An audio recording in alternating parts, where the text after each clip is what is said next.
Carl Jung discovered that men who abstained from intimacy for 90 days experienced something so profound, so transformative, that it changed how they saw reality itself. They reported supernatural levels of focus, an almost magnetic presence that drew people to them, and created breakthroughs that seemed to come from another dimension.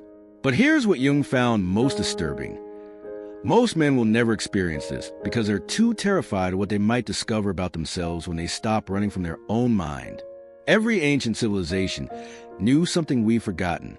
The Spartans before battle, the samurai during training, monks across every religion, even geniuses like Tesla and Newton. They all understood that your most powerful energy can either scatter you across 1,000 distractions or concentrate into something that makes you virtually unstoppable. Carl Jung spent decades studying this phenomenon. He observed that certain men seemed to possess an almost otherworldly level of focus, creativity, and magnetic presence, while others drifted through life in a constant fog of mental noise and emotional chaos. What separated these two groups wasn't intelligence, wasn't background, wasn't even talent.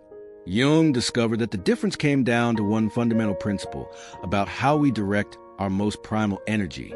He found that when this energy is consciously redirected, rather than unconsciously dispersed, it doesn't just change what you can accomplish. It changes who you become at the deepest level. But here's what Jung found most fascinating.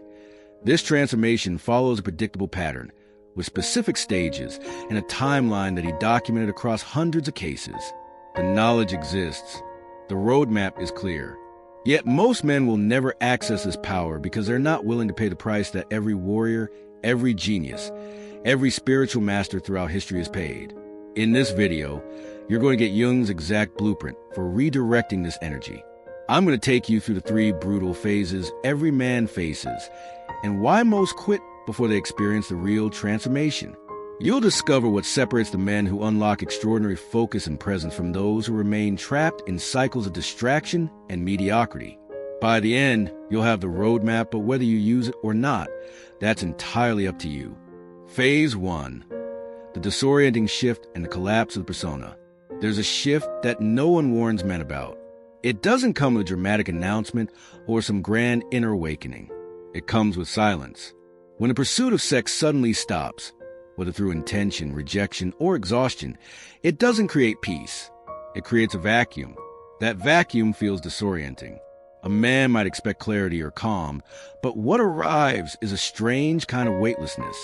Without the chase, without the flirty text, the validation, the pull of anticipation, time stretches. Days feel different. There's no reward to look forward to, no target to focus energy on. And in that moment, the rhythm that used to keep him moving begins to break. This is the first quiet after years of noise, not external noise, but a hum of constant sexual orientation, subtle, unspoken, ever-present. It shaped his thoughts, his movements, even the way he dressed or walked into a room. When it's gone, the machinery slows, and that's when he notices a stillness. Carl Jung spoke of libido as more than sex. It's psychic energy. And when that energy is no longer outwardly expressed, the man begins to feel it bottling up with nowhere obvious to go. But this isn't transformation yet. This is just a threshold, a psychological pause. What happens next depends on what the man does with the silence. Most try to escape it. Few are brave enough to stay inside it. 1. The fracturing of the persona. When the sexual rhythm disappears, the first thing to fracture isn't the body.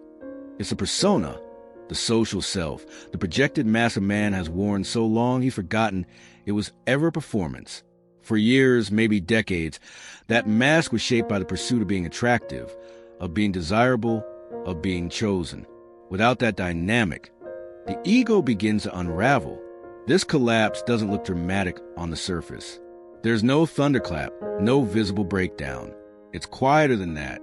It's the sudden discomfort in your own clothes, the realization that the jokes you used to tell don't land the same, the emptiness in a mirror that once reflected someone you liked. Jung understood the persona as necessary, a bridge between the self and society, but he also warned against identifying too deeply with it, because once that mask becomes a man, any threat to it feels like death. And when sex disappears, that identity starts to rot. The man isn't getting the same looks. He's not performing the same rituals. The validation circuit breaks. This is the moment many men panic.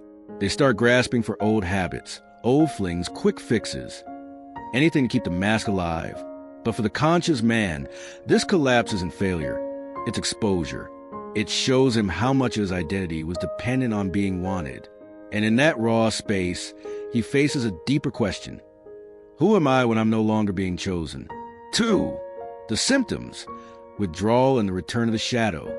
Once the mask begins to crack, the symptoms arrive suddenly, violently, and without apology. They aren't logical. They aren't polite. They hit like withdrawal, because that's exactly what they are. Sex, for many men, was never just about release. It was regulation, dopamine management, emotional distraction, a way to feel desirable without needing to feel vulnerable. When that's gone, the nervous system doesn't calmly adapt. It revolts. The rage comes first. Short fuses, snapping at people for no reason, feeling like the world owes you something and no one is delivering. But underneath that rage sits something worse. Emptiness. Not the poetic kind, the cold kind. Days feel slow, motivation dries up, nothing seems exciting anymore. It's not depression exactly, but it's close. It's the moment when the mind realizes its favorite drugs, which are attention, arousal, and approval, aren't coming back. Then come the cravings, not just for sex, but for the little rituals that surrounded it. The scrolling, the fantasies, the flirting, the performance. These cravings aren't about lust. They're about control. The mind wants to reassert its power. It wants to escape the silence, to reset the old cycle, to feel something, anything familiar. Carl Jung might call this the return of the shadow. The darker, disowned parts of the psyche rise, not to torment, but to integrate. But integration only begins when the man stops reaching for the old fix and starts facing the discomfort for what it truly is, a sign that the real transformation hasn't started yet, but it's coming. Phase 2, exposure, fear, and the turning point. When the distractions are stripped away, what's left isn't peace. It's exposure. Most men think they're avoiding lust by living without sex, but abstinence doesn't kill lust. It drags it out of the shadows. And once it's no longer being acted out, it starts to mutate, becoming more raw, more honest, and far more dangerous. It's here the man meets the beast within. Not a monster, not a villain, but a part of himself he spent years trying to dominate or deny. Lust isn't just about desire. It's tied to power, to longing, to buried shame. And when it surges without a physical outlet, it exposes fractures in the man's sense of self. Who is he without conquest? Without affirmation? Without that small thrill of being wanted? 1. Confronting fear and fractured masculinity. Alongside lust comes fear, not of others, but of what's rising inside. Fear of losing control. Fear what abstinence might reveal. Fear that without sex he might be nothing. And underneath that fear lies the deepest wound. Fractured masculinity. The man realizes that much of what he called strength was just socially rewarded performance. The power he thought he had was dependent on being seen, not on actually being sovereign. Jung's shadow isn't evil. It's power left unclaimed. And to claim it, a man must first stop pretending he's only composed of strength and virtue. That's when integration begins, not by suppressing those impulses, but by naming them, owning them, and refusing to flinch. 2. The mirror of loneliness. At first, loneliness feels like silence, but with time, it begins to speak. Most men think they can handle being alone. They confuse solitude with freedom. But when abstinence stretches out and external affirmations go quiet, a different kind of loneliness shows up, the kind that isn't about the absence of people, but the absence of self. This is where the mirror appears, not the physical mirror, but the psychological one, the one that reflects back all the questions he spent years avoiding. What do I actually want? Who am I when no one's watching? Have I built a life that's real or one that's just reactive? Without sex, without flirting, without the distractions of ego-driven validation, a man starts to see himself not as a performer, not as a provider, not as a protector, but as a person. And often, he doesn't like what he sees. The ambition feels hollow. The strength feels performative. The personality feels patched together from expectation and survival. It's not failure, it's exposure. Carl Jung wrote that Loneliness does not come from having no people around, but from being unable to communicate the things that seem important. In this silence, a man realizes he's never even communicated those things to himself. This is a turning point, because only when he confronts that reflection, raw, unedited, uncomfortable, can something more authentic begin to take shape. Phase 3, transmutation, sublimation, and true sovereignty. When a man cuts off sex, the silence doesn't just expose weakness. It provokes rebellion. At first, the body shuts down, no desire, no fire. But eventually, something older stirs, not emotional need, but instinct. The primitive force buried under years of social polish, discipline, and moral framing. It doesn't ask politely. It growls. This is when abstinence turns dangerous, not to others, but to man himself, because the self-image he's protected, calm, composed, rational, starts to crack.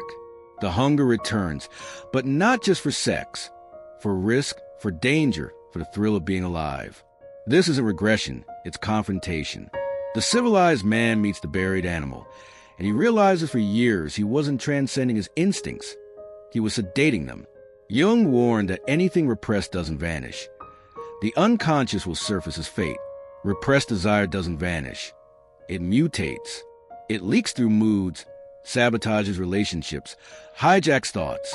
But when faced consciously, it becomes fuel. The inner rebel doesn't want chaos. He wants truth. He wants power reclaimed from shame.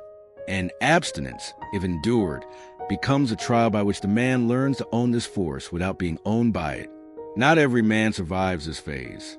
The weak ones relapse. The strong ones reshape. 1. The sacred restlessness of transmutation. The energy didn't disappear. It just stopped chasing what couldn't satisfy it. What we call sexual energy is just one expression of something deeper. Libido in a Jungian sense, a psychic force, raw vitality, the will to expand, build, penetrate reality itself. When a man stops wasting in the loop of craving and release, it doesn't vanish. It turns restless. That restlessness is sacred. At first, it's unbearable. He wants to go back, find relief, numb the charge. But if he resists the pull, something clicks. He starts to see possibilities in unexpected places. The discipline to finish what he starts. The drive to build something lasting. The courage to do the hard thing instead of the easy one. This is transmutation. Sex was never the real goal. It was the shortcut. The goal was intensity, creation, conquest, recognition, transcendence. Sex delivered a glimpse. Purpose gives permanence. So he begins to rewire the energy that once searched for bodies. Now it fuels structure, projects, training, creation, legacy. Jung wrote, "The greatest burden a child must bear is the unlived life of its parents." A man who fails to redirect his libido ends up living in half-light, never fully ruined, but never fully alive.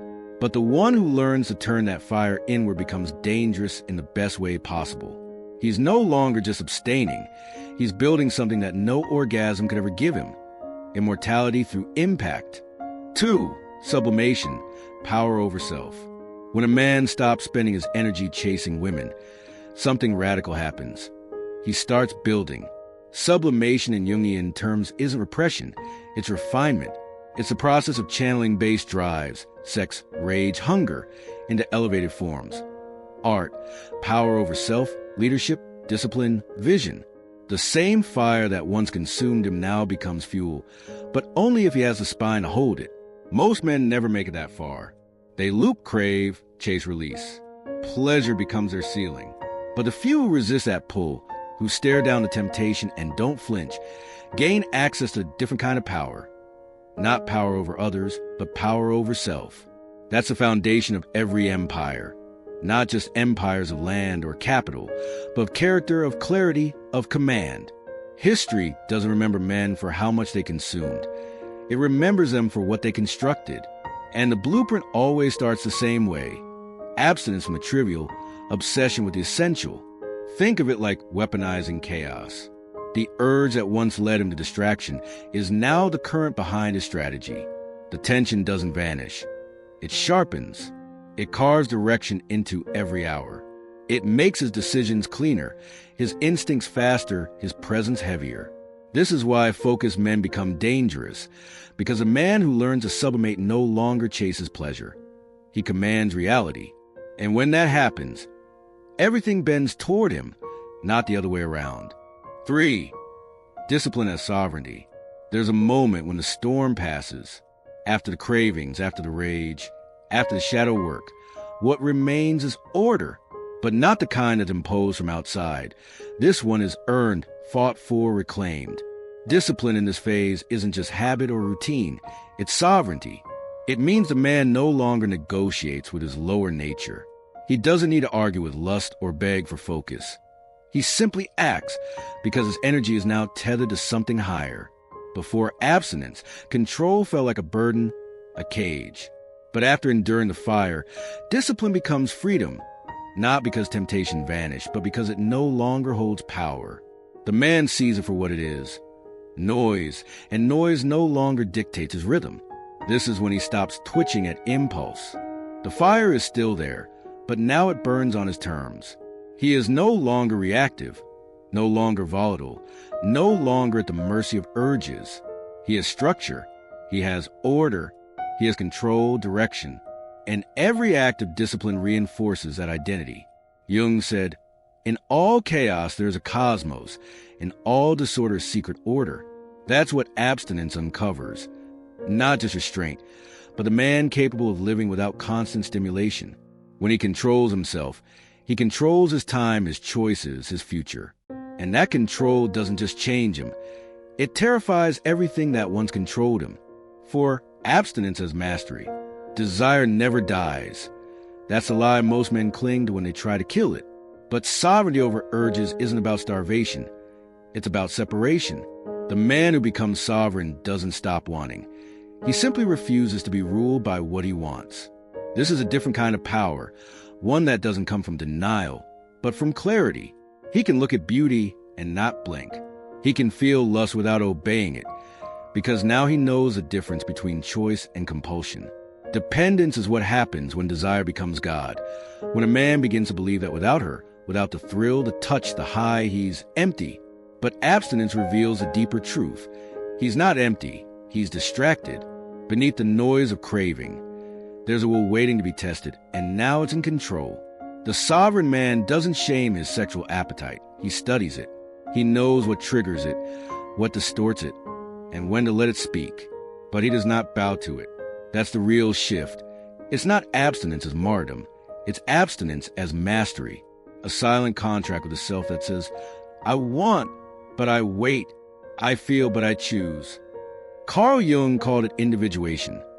The moment when a man is no longer possessed by his desires, but instead possesses himself. This is that moment where desire is still alive, but he is no longer its servant. 5. Masculine magnetism and authority within. There's a difference between a man who wants attention and a man who commands it. One reaches outward, performing for validation. The other says nothing, and yet everything shifts around him. This is masculine magnetism, and it's built in silence. When a man detaches from constant sexual pursuit, something curious happens. He becomes still but not passive. His energy no longer leaks. It consolidates, it thickens. He stops chasing, and that absence of need becomes presence. Women feel before he speaks, because what they're sensing isn't charm, it's containment. Most men try to track through action, words, status, gestures. But the sovereign man doesn't project. He radiates. His restraint isn't repression, it's selection. He could move, but doesn't. He could speak, but waits. That tension, that control, is the very thing that draws others in. This is the kind of force that can't be faked. It comes only after he starved out the need for applause, affection, and approval. It's not that he doesn't want connection. He just doesn't need it to feel whole. This distinction changes everything. Carl Jung spoke of anima and animus, the unconscious feminine within the man, the masculine within the woman. When a man withdraws from compulsive sexual desires, the polarity sharpens. He no longer overreaches. He anchors, and in doing so, pulls everything else toward him. This is the pull a woman can't explain, not because he tries, but because he doesn't. Self-rule begins when a man stops outsourcing control over his time, his body, his mind. No more compulsive urges driving his choices. No more pretending he's helpless in the face of appetite. This is a return to the inner throne. Most men never sit on it. They pace around it their entire lives, governed by cravings, distractions, and roles they inherited without question. They confuse control with conquest. But to rule the world, a man must first rule himself. The throne isn't about dominance over others. It's about authority within. It's when a man's mind stops interrupting him, when emotion no longer hijacks his choices, when he's no longer at war with his instincts, but no longer enslaved by them either. It's quiet here, not numb, not bored, still. And in that stillness, a different kind of clarity rises. Not the clarity of answers, but of orientation. He knows who he is, where he stands, and what he serves. Jung would call this the integration of the self, the union of shadow, ego, and spirit. It doesn't make the man perfect. It makes him whole. The man on the inner throne doesn't react. He decides. He doesn't seek control. He embodies it. He is no longer the boy looking for permission. He is the man who gives it to himself. And from here on, everything he does comes from center. Jung never advocated permanent abstinence for everyone. Rather, he saw conscious periods of withdrawal as essential for psychological development, like a musician who must master silence to truly understand sound. The goal isn't to eliminate sexuality from your life forever, but to develop a conscious relationship with it, to choose when, how, and with whom you express this energy, rather than being driven by unconscious compulsion. When you eventually return to physical intimacy after a period of conscious abstinence, Jung observed that the experience is qualitatively different. It becomes an expression of consciousness rather than escape from it, connection rather than consumption, creation rather than depletion. Carl Jung understood something our culture has forgotten, that our relationship with sexual energy is our relationship with life force itself. When we consciously direct this energy, we don't diminish ourselves. We discover ourselves. The title of this video suggests that when the body goes silent, the soul speaks. I would say it's not that the soul was silent before, but that we couldn't hear it over the noise of unconscious desire.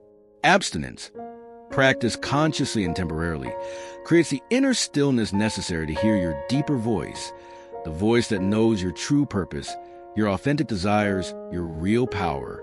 And this can only occur when abstinence is chosen consciously, not imposed through shame or fear. As Jung wrote, your vision becomes clear when you look into your heart. Who looks outside dreams. Who looks inside awakens. The question isn't whether you should practice abstinence, but whether you're ready to discover what emerges when you stop running from yourself and start running toward who you're meant to become. If this exploration of Jung's insights resonated with you, consider what areas of your life might benefit from conscious restraint and redirection of energy. Remember, this isn't about deprivation. It's about transformation. Let me know in the comments what aspect of Jungian psychology you want us to explore next. And if you found value in this video, subscribe for more insights into profound wisdom of depth psychology.